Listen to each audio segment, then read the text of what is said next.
After Bangladesh, another student brigade in Indonesia has taken to the streets to protest against Widodo's government. In Jakarta, thousands of people gathered to protest the government's attempt to reverse a constitutional court ruling. On Wednesday, Indonesia's top court ruled that parties would not need a minimum of 20% representation in their regional assemblies in order to field a candidate. Yet, within 24 hours, Parliament tabled an emergency motion to reverse these changes, a move which has sparked widespread condemnation and fears of a constitutional crisis. The power struggle between Indonesia's parliament, which is dominated by the president's supporters, and the country's constitutional court could precipitate a political crisis. Australia has agreed to a $20 billion solar project with Singapore. It plans to deliver energy from a giant solar farm in the country's north to Singapore through a 4,300-kilometer or 2,672-mile undersea cable. Environment Minister Tanya Plibersek said the largest solar precinct in the world would generate enough energy to power 3 million homes. She added it would include panels, batteries, and eventually a cable linking Australia with Singapore, making her country the world leader in green energy. After Pakistan, Thailand has now detected a new mutated strain of the Mpox virus as the infection spreads to more countries after the WHO declared the outbreak in Africa a new global health emergency. Africa is currently seeing an Mpox outbreak, with 14 African countries reporting 14,000 cases and 524 deaths. The patient who tested positive for Clade 1b was a European male who arrived in Bangkok last week from Africa. He has now been quarantined, Thailand's health ministry said. Kamala Harris formally accepted the Democratic presidential nomination on Thursday and became the first woman of color to be a major party's presidential nominee. While taking a dig at her Republican opponent Donald Trump during the Democratic National Convention, she called him an unserious man but a serious threat to the country. During the event, Tim Walz was formally nominated as the Democratic candidate for vice president. The next presidential election debate is set to take place in Philadelphia between Trump and Harris on the 10th of September. The Senate in Australia passed an urgency resolution on Wednesday rejecting Beijing's misinterpretation of UN Resolution 2758, an international law regarding Taiwan's status. This has irked China. While China uses UN Resolution 2758 to claim that Taiwan is just another province of the PRC, the Australian interpretation is that the resolution was only limited to the transfer of the UN seat from the Republic of China to the People's Republic of China. Hello. You're with me on Global Compass, the weekly show that updates you on all that has been happening around the world.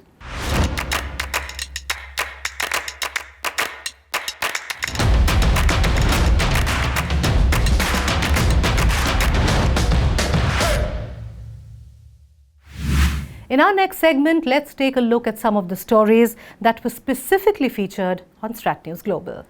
On his two-day visit to Poland, Prime Minister Narendra Modi landed in Warsaw, the first visit by an Indian Prime Minister to the country in 45 years. He also visited a memorial in Warsaw commemorating the time in the 1940s during World War II when more than 6,000 Polish women and children found refuge in two princely states in India, Jamnagar and Kolhapur.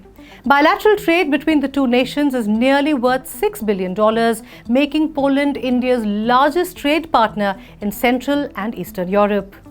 After his visit to Russia, Modi's East European visit was deemed crucial as after Warsaw, the PM arrived in Kyiv, Ukraine, to maintain his diplomatic stance on the ongoing Russia-Ukraine war. Pakistan's Federal Investigation Agency has charged a local man with cybercrime offences for spreading fake online information that fueled riots in Britain. Farhan Asif, who ran a web publication, was arrested in the eastern Pakistani city of Lahore. The riots began after false information circulated online, wrongly blaming an Islamist migrant for the killing of 3 young girls in a knife attack in the northern English town of Southport in late July. The FIA said it had been established that the account spreading the fake news belonged to Asif, who has also admitted to having passed on fake information to a foreign publication. On his 3-day visit to China, Vietnam's newly appointed top leader To Lam and Xi Jinping signed 14 deals, including planning and feasibility studies to upgrade cross-border rail links connecting Vietnam's Haiphong with China's Shanshan. In a statement, China said it has always regarded Vietnam as a priority in its neighborhood diplomacy and supports Vietnam in deepening its reforms and socialist modernization. The two countries also issued a joint declaration on further strengthening their strategic partnership. Both communist-run neighbors have well-developed economic and trade relations, even after having some disagreements in the South China Sea. In a first, a nuclear submarine from the USA underwent maintenance in Australia. The AUKUS partners took this step to counter aggression in the Indo-Pacific, as said in a statement by the defence ministers of Australia, the UK and the USA. Over the past year, Australian personnel were trained with the United States and Britain. This came ahead of the submarine maintenance at HMAS Stirling in Western Australia. This will help Australia gain experience in managing conventionally armed submarines, as in the next 2 decades, Australia will acquire and develop nuclear power submarines. Disheartening news from Afghanistan continues, as the Taliban released a new document of vice and virtue for women, which further restricts women from singing, reciting or reading in public. Apart from the mandatory head-to-toe abaya and hijab covering, now women are not even allowed to look at men to whom they are not related, and vice versa. Meanwhile, the Taliban have barred United Nations appointed Special Rapporteur Richard Bennett from entering Afghanistan. The administration spokesperson told local broadcaster Tolo, accusing the human rights watchdog of spreading propaganda. As promised last week, I sat with Dr. Raghav Sharma, Director of the Center for Afghanistan Studies at the School of International Affairs, OP Jindal Global University, to understand how Afghan women and their plight have become a forgotten crisis for the world. Here is an excerpt from the interview. So, last week, the Taliban completed 3 years in power in Afghanistan. There was a military parade and all of that. But would you say that somewhere along the line, the women's issues in Afghanistan have slipped through the cracks? No one is really talking about it as much as one should, perhaps. Would you agree? Oh, absolutely, it slipped through the cracks, and that's not surprising because women's rights have long been instrumentalized by the international community to legitimize intervention. Let's go back a little in time. If we go back to the Taliban's first stint in power, the United States, despite the Taliban's fairly horrendous record on women's rights, was open to the idea of doing business with the Taliban. And it was trying to do so through Zalmay Khalilzad, right, who was then a representative of Unicode and wanted to essentially facilitate the construction of this Tapi pipeline. Um, they backpedaled on it only after the whole Al Qaeda connection became dangerous and became very evident for the United States. And you cut to 2001, I think women's rights provided an ideal cover to legitimize America's military intervention in Afghanistan. But really, in terms of substance, there was very little that America, managed to do on the ground in terms of transforming lives for women. In fact, the last 20 years in Afghanistan under the Americans, it was not a uniform experience for Afghan women. Um, Striking is the fact that the Doha Agreement, which the United States signed with the Taliban, does not make a single mention of protecting women's rights, the Afghan constitution, or human rights. So I mean, why should really the Taliban care about it? And I mean, clearly there are no consequences for the kind of behavior that the Hmm. Taliban has indulged in vis-a-vis women in Afghanistan. So it is not surprising that it's fallen through the cracks. Yes, and the irony, I would say, is the fact that even the United Nations has said that it does not recognize the Taliban. However, the Taliban were invited a few weeks ago for talks on peace and governance. So I think that is irony at its best. So wouldn't you say that, like you just said, the Taliban doesn't care as long as its interests are being met. Uh, would you say that what the United Nations did was sent out a very wrong message? They find themselves in a situation where the Taliban essentially are the people in charge, and they essentially feel that, or they felt compelled rather, that there is no other person that they can deal with or talk to on the ground, and the best way forward essentially for them was to engage the Taliban. But clearly that engagement has not yielded the kind of results even before these formal talks took place. The UN and other diplomat and through other diplomatic channels. The UN is very much aware of this. I think Yeah. the problem is not that the UN merely invited the Taliban.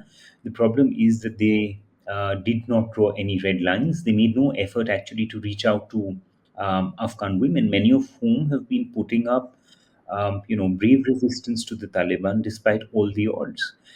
They have not, even in the talks, really made the Taliban accountable for their actions towards Afghan women. So not only did they not invite them, not only did they not make an attempt, parallelly at least, to engage with Afghan women, even if they didn't want to have them over in the talks because that was likely a stumbling block for the Taliban.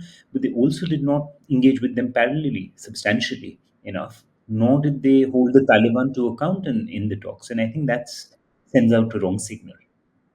Absolutely. But I'm just going to draw your attention to this press conference that was held recently by the UN women's head in Afghanistan. You talked of the US not doing enough, but she said cited some stories. I'm sure you've heard the press conference. She said that for the women over there, there was hope. There was hope that things would get better. And now these same women are saying that now I fear that things will get worse for my daughter or daughters. Earlier there was hope, now it's just the other way around. That's one. The second is she said that investment in Afghanistan will help the women of the country. But could you help me understand what exactly she could have meant by that? See, in principle, this may be a noble thought, but again, I think her information Practicality. seems very, to be rather fuzzy. And that's because where will you invest? What sectors will you invest in? Do you want to reinforce many of the low paying jobs that women will now be confined to? Because a lot of women, have lost their jobs. 80% of women in the media, or 80% of the journalists or rather, of the journalists who lost their jobs, 80% of them are women. So women have been disproportionately impacted, right? uh, Women are very constrained in terms of the fields that they can pursue a career in, right? Uh, the Taliban want them essentially in the police force, particularly the morality police, because they also want to enforce their version of building an Islamic society. They want them in industries like saffron picking, carpet weaving, farming, where women have traditionally worked always. They're still sort of going out in the farms and doing the jobs, and perhaps as doctors, right? But you'll hardly see women entrepreneurs coming forward.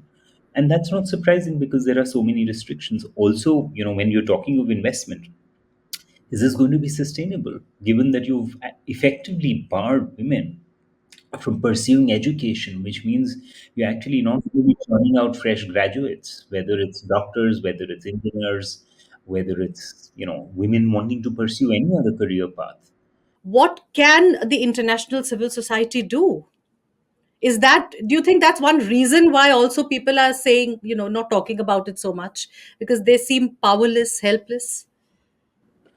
One, I think public memory tends to be very short, and Hmm. the world essentially seems to have been first engrossed with the war in Ukraine and then in Gaza. Gaza. Afghanistan has been a war that has lasted actually for close to 4 decades, and particularly, since the Americans intervened 2 decades. So there is a sense of fatigue that has also set in terms of Afghanistan. So it doesn't have the kind of traction it did, and particularly in the Western world. The feeling increasingly is that, why should we care essentially about Afghanistan?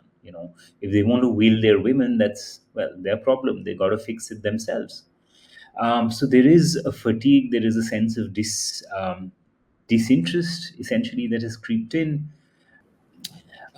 In terms of what the civil society can do, I think what is needed is advocacy in partnership with a lot of local voices, for there really to be change. You can watch the entire interview on Strat News Global on Tuesday. Please write in your comments. Don't forget to like and share this video too. I do hope you have subscribed to this channel and have made sure that your friends and family who are interested in foreign affairs have done so as well. And it is time to wrap up this week's Global Compass, but before we let you go, enjoy these performances by couples from the World Tango Championship held in Buenos Aires. Over 760 couples from 53 countries competed in this year's World Tango Championship stage and salon categories. I will see you next week. Till then, take care.